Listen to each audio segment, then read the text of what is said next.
when the A's finally leave the Oakland Coliseum, that means there'll be no more multi-purpose stadiums. And I wonder, should there be multi-purpose stadiums?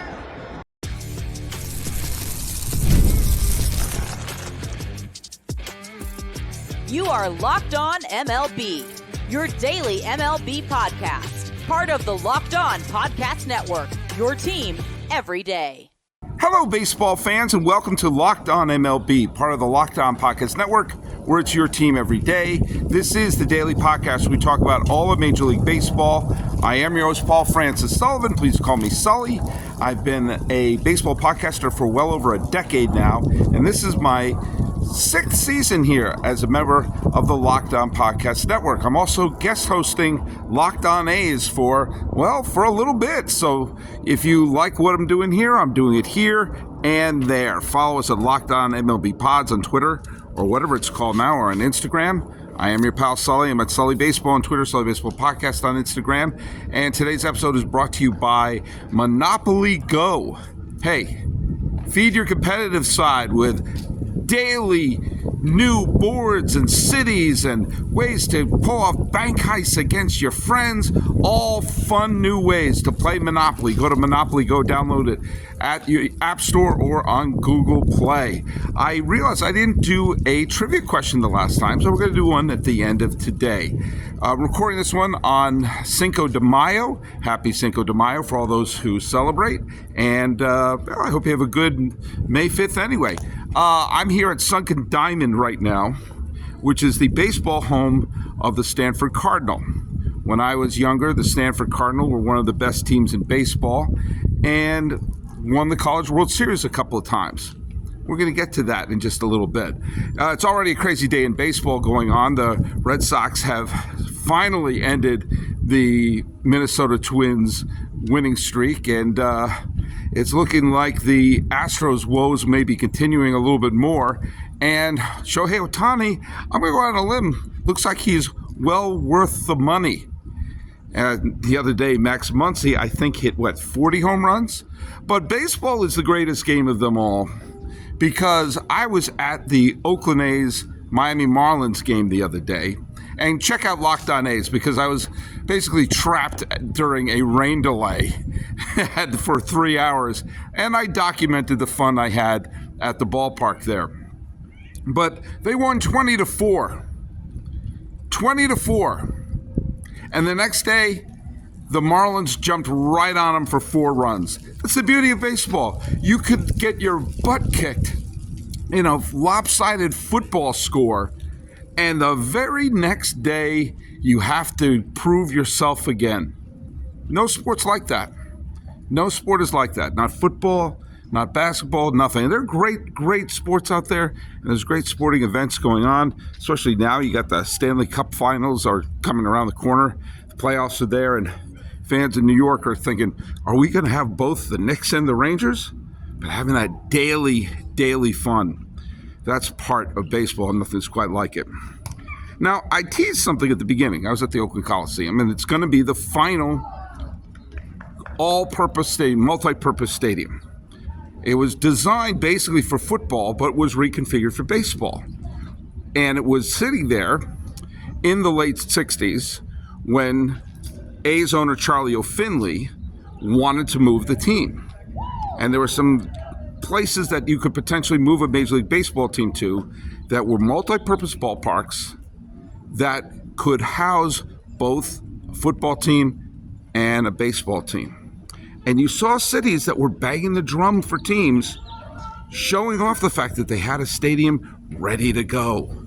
That's why Jack Murphy was so popular in San Diego, getting that stadium, which was eventually named after him, to be the gateway to Major League Baseball.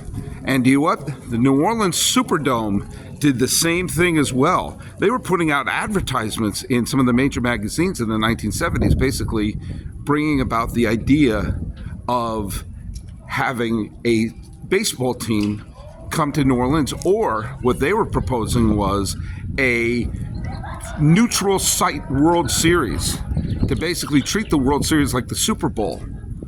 Well, multi-purpose stadiums are now going to be gone, at least in terms of baseball. No one is going to be sharing a football stadium. You won't have that weird moment where you see a ground ball to third and the lines for the yard markers of a football field are still on there. And everyone has trumpeted that as a positive thing. That, they're now, every team wants to have their own stadium. The days of the cookie cutter park are now over. The much maligned cookie cutter parks. The cookie cutter parks, if you don't know what I'm talking about, in the 1970s, the multi-purpose stadiums that came about were basically, they looked all the same. They had basically the same design. You were hard-pressed to tell the difference between Veterans Stadium in Philadelphia, Atlanta Fulton County Stadium in Atlanta, the Busch Stadium in St. Louis, or Three Rivers Stadium in Pittsburgh, or Riverfront Stadium in Cincinnati. The only thing that differentiated Shea Stadium is it wasn't totally enclosed like those other stadiums. But they lacked character. So goes the story. They were cold. So goes the story. They didn't have the charm of other stadiums. And when you saw that Camden Yards was built, suddenly everyone realized, wow, even a bad team can pull off having a big box office because people love the quaint, old-fashioned stadium. And you started seeing the explosion of the old-timey ballparks. Which is better? Oh, what is better? Citizens Bank Ballpark, which with its character and nooks and crannies, or the cold vet? The beautiful views you see at PNC Park and in Pittsburgh, or the concrete donut that was Three Rivers Stadium? Well, I want to give two defenses to the multi-purpose stadium. The first defense is this. The memories that you put into those concrete donuts and that happen in those concrete donuts are real. Quick. Where were the greatest moments of Pittsburgh glory? Where were they played? In terms of the Pirates, I think it's safe to say they're years at Three Rivers Stadium, where year in and year out in the 1970s and also in the early 1990s, they were a contender, winning championships, going to the World Series, and having some of the greatest players, including the greatest Pirate of them all, Roberto Clemente, having the greatest World Series he ever had, and that cemented him as a legend. That's when he played at Three Rivers Stadium, not PNC Park. What about Cincinnati? Great American Ballpark, I think that's still the name of the stadium, is gorgeous with the great views of the river. But the Big Red Machine played in Riverfront Stadium. Yes, I can feel nostalgic for those parks. And do you know what? As someone whose earliest memories in baseball were in the 1970s, I can tell you that I have a tremendous amount of nostalgia for the cookie cutter ballpark. And I'll tell you why. Those are the parks of my youth. Those are the parks of the superstars. Yes, I grew up in Boston. Yes, I grew up going to Fenway Park. But I remember when my cousins from Delaware came to visit and they had a program from Veterans Stadium when the Phillies were unbelievably great. I was jealous that they got to go to the Vet because it looked different. It looked huge. It looked massive. And they had a great team playing there. What are some of the great memories? I mean, in some of those cookie cutter parks, the Bob Gibson game in the 68 World Series and Ozzie Smith's home run, go crazy, folks, go crazy. Those were all in a cookie cutter park in Busch Stadium. Yes, even the Mark McGwire home run. Henry Aaron's home run to break Babe Ruth took place in a cookie cutter ballpark. How many of the great World Series involving the Cincinnati Reds in the 70s took place in a cookie cutter ballpark? Here in here in the Bay Area where I am right now, there's another element to it as well. The absolute multitude of memories that can come about from those ballparks are real and it's palpable. Candlestick Park stunk. I'm not going to pretend that it didn't. But think of the memories that were there if you're a San Francisco fan. Willie Mays, Orlando Cepeda, Willie McCovey, Juan Marichal, Gaylord Perry, Will Clark, Kevin Mitchell, Rick Russell, all of them, they all played in Candlestick Park. So did Barry Bonds, but so did Joe Montana. So did Steve Young, so did Ronnie Lott. Roger Craig, the manager of the Giants, and Roger Craig from the 49ers, both called Candlestick Park home. When I was at Oakland, they had all these pictures of the greats of the Coliseum. Yes, you had Catfish, you had Vida, you had all of them. You had John Madden. You had Jim Plunkett. It's a place where the multitude of memories can come about. So don't tell me that those are completely worthless. They still have value. But do you know what? There's another piece of value that I think we need to talk about. Are you struggling to close deals? Business selling is tougher than ever. That's why I want to tell you about LinkedIn Sales Navigator. LinkedIn Sales Navigator is a sales intelligence platform that helps professionals effectively prospect and engage high-value customers, drive higher revenue, and increase sales performance. Sales Navigator helps you target the right buyers, surface key signals, and shows you hidden allies so you can find those buyers that are most likely to convert. Fueled by LinkedIn's 1 billion member platform, Sales Navigator gives you the best and most up-to-date first-party data, enabling you to unlock conversations with people that matter. Right now, you can try LinkedIn Sales Navigator and get a 60-day trial at linkedin.com/lockedon. That's linkedin.com/lockedon for a 60-day free trial. Let LinkedIn Sales Navigator help you sell like a superstar today. Just go to linkedin.com/lockedon to get started. Stop the game. We got to talk more about Monopoly Go. I know what you're saying. You can't stop the game. There's a Major League Baseball game going on over your shoulder. But I got to tell you, Monopoly Go has so many great things about it. You can team up with friends for timed tournaments where you work together to build up each other's boards. The more you win together, the more awesome prizes you unlock, and there's so much you can get. Unique stickers you can trade with your friends to complete albums for big prizes. Cool new playing pieces to travel the boards with. Hilarious emojis for taunting friends when you smash their buildings and heist their vaults. Plus, Monopoly Go feels new and exciting every day with constantly changing tournaments and challenges. A ton include their own unique mini games like digging for treasure, robot Panchico game, and there's always timed events that help you win big, like massive multipliers for everything you win or rent frenzies. There's always something going on fun to discover with Monopoly Go, so get off the bench and download it at the App Store or Google Play.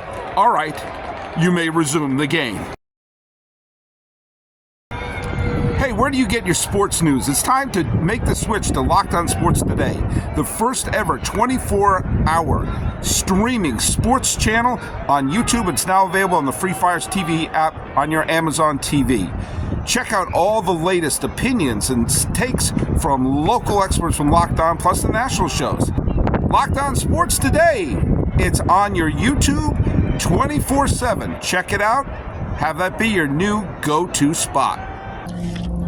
Right now in Chicago, a city that doesn't really strike me as a place where they have lots and lots and lots of excess money for vanity projects, a proposal has been built to have a multi-billion-dollar stadium built along the river for the Chicago Bears.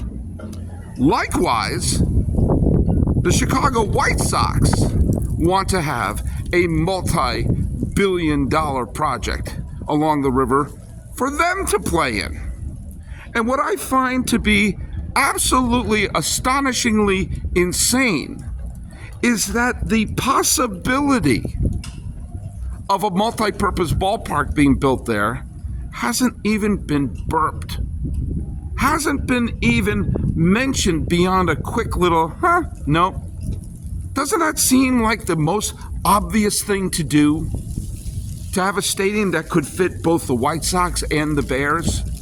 A place where it becomes a hub for game time and people expecting to go there? Instead of spending $5 billion on 2 stadiums, you spent a couple billion on one. I didn't get an A in math, but that seems smart to me, doesn't it?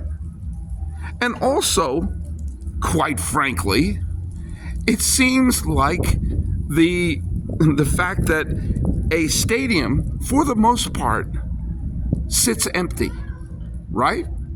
For most of the year, it's empty. A football team plays like 8 or 9 home games or something like that, counting preseason.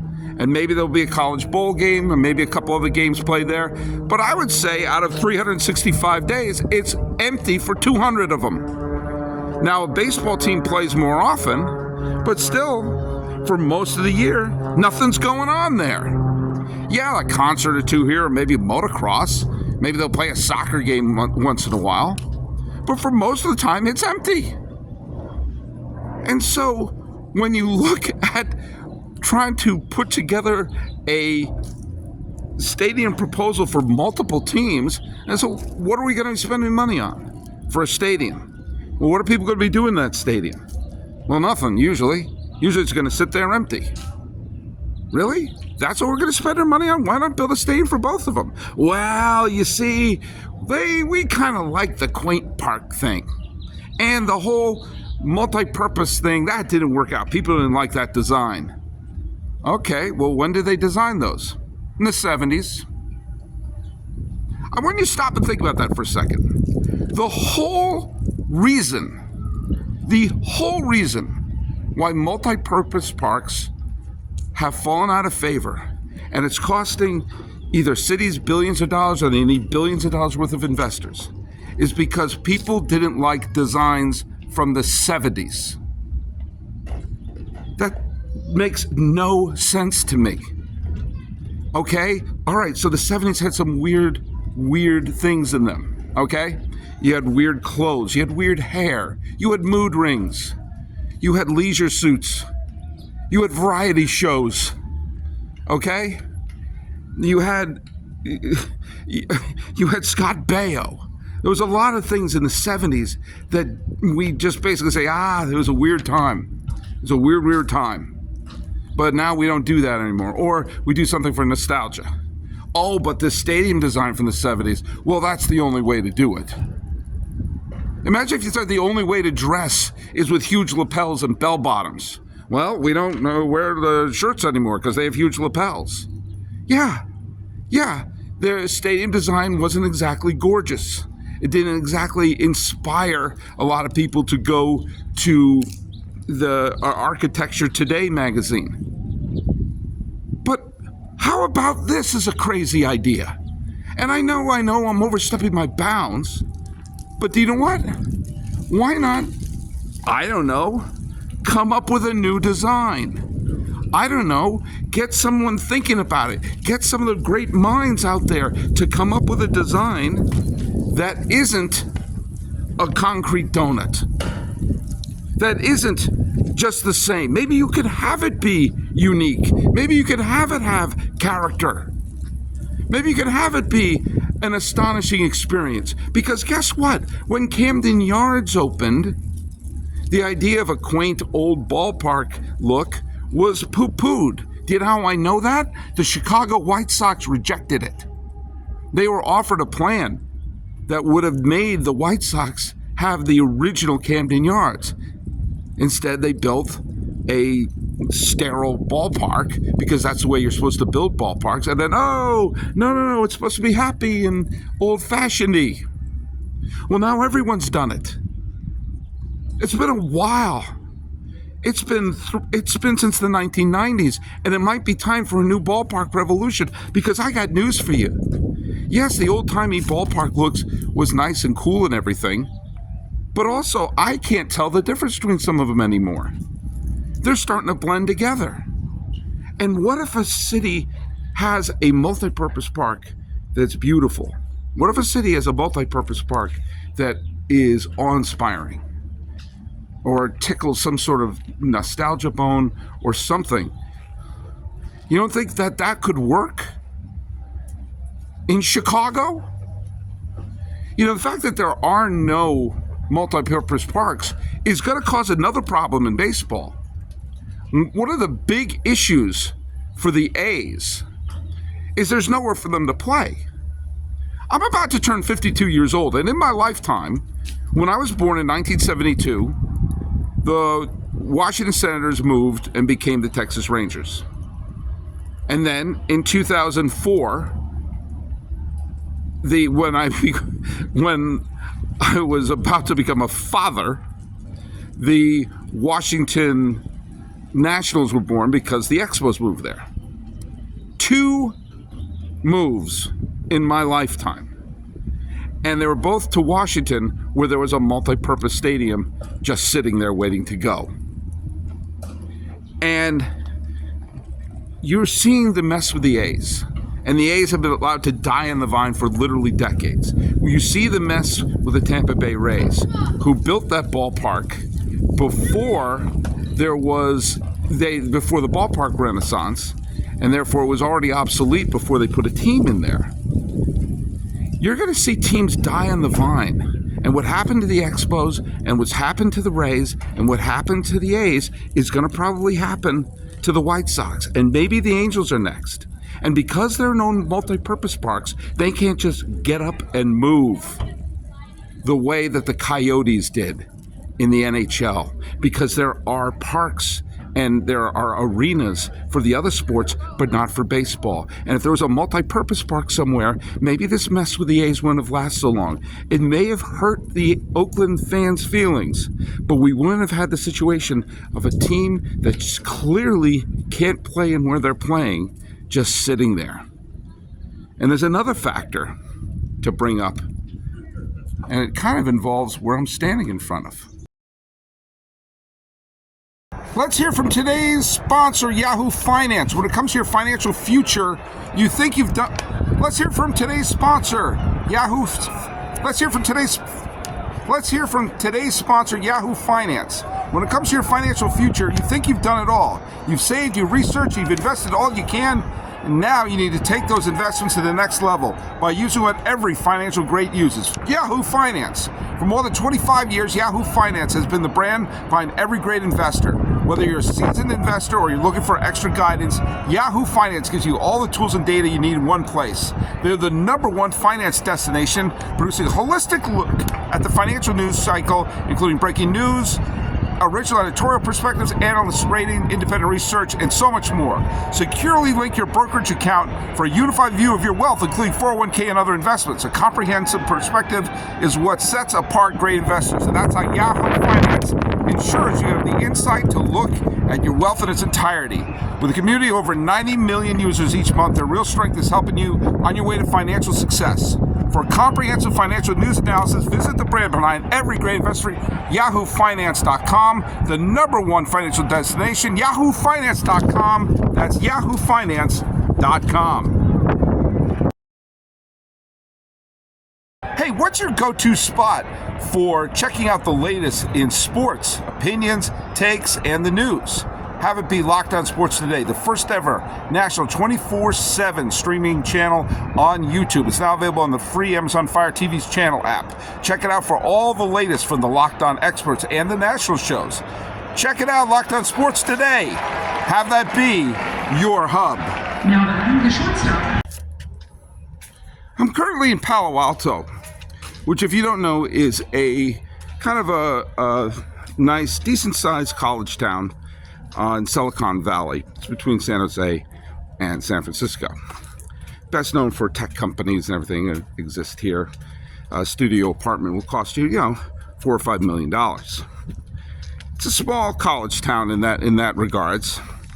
And as I mentioned, as I was standing right there, Stanford University is here, and they had for a while the best college team in baseball, and I'm guessing you didn't know that. They still play good, very, very good brand of baseball here. And college baseball just has not captured the attention of fans, even from die-hard fans. Yes, fans like me will love watching the College World Series and everything like that, and seeing some of the players come out, but it doesn't have the appeal and the overwhelming success of college basketball or college football. And I can prove it to you. Right over there, that's Stanford Stadium. That's the football stadium. It's been remodeled. But in its old incarnation, Do you know what played at the stadium there? Do you know what happened at that stadium? I'll tell you what happened at that stadium. The Super Bowl. They played the Super Bowl in Palo Alto. They could bring the biggest sporting event of the year to a college town because there's a stadium here just sitting here waiting to be used. You could move a team anywhere where there's a decent-sized college football stadium or college basketball arena because that's the way college sports have unfolded. Now, if college baseball were more popular, then you know what? Some of this relocation stuff wouldn't be that much of an issue. There's really only one college baseball stadium that could potentially be used as a major league ballpark, and that's in Omaha. Now, Omaha may not be the worst place to put a baseball team. Is it Warren Buffett there? Obviously someone has money. But the fact of the matter is, you don't have that same flexibility that you would have because of a college stadium being able to be at least a temporary measure. Maybe for a minor league team, but not for a major league team. And so you're seeing that the possibility of moving a club is just around zero because you were gotten rid of the multi-purpose ballparks and college baseball doesn't have the same popularity. So if you're going to move a team, and some teams are talking about, oh, we're going to move here, we're going to move there, we're going to move here. Yeah, where are you going to play? We're already seeing Las Vegas, a place that I'm going to go out on a limb and say that they have a little bit of an appetite for entertainment there. They're having trouble figuring where they're going to build a ballpark there. Nashville is brimming to have a Major League Baseball team, and it's a fabulous market for it. But guess what? There's no place to play there. So you're not going to have college baseball come to the rescue. So why don't we start thinking about multi-purpose parks? Why don't we start thinking about a way to make them more interesting than a concrete donut? I want to dispel this rumor. I do not have a degree in architecture. However, I will tell you that there are people out there who are smart. There are people out there who are brilliant designers. And there are people out there who, if given the opportunity, could come up with a brilliant design for a stadium that could hold both football and baseball. That might be an easier pill to swallow if you want to have, billions of dollars being spent to say, hey, it can house this and this. And we can fill it with great memories. It can have the best of both worlds, the great design, the unique experience, and fill it with NFL, baseball, and who knows, maybe NBA memories. I don't know, I'm spitballing here. But we really are saying we're going to spend additional billions and billions of dollars because we didn't like a design from the 70s? We can't change the root of college baseball. And that'll be a whole other show. But I think a big part of the fact is college baseball has to play in warm weather cities, okay? And most of it's going to be played in the winter time when most people aren't thinking about baseball.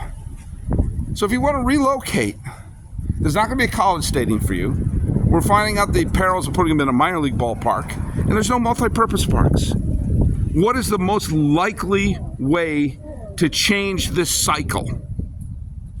A multi-purpose stadium. And you know what? They weren't all bad. The memories there were real. So, that's my thoughts for the day. Now, I'm going to throw the trivia question out there.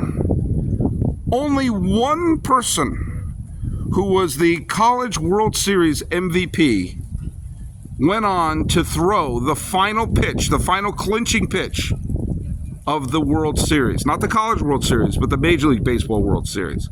Who was the only person to be the College Baseball World Series MVP and clinch the World Series. That's your trivia question for today. So follow us on Locked On MLB Pods on Twitter and Instagram. You can follow me. I'm your pal Sully, but Sully Baseball Twitter, Sully Baseball Podcast on Instagram. Defending the honor of multi-purpose ballparks. This has been Locked On MLB. I'm your host, Paul Francis Sullivan. Please call me Sully.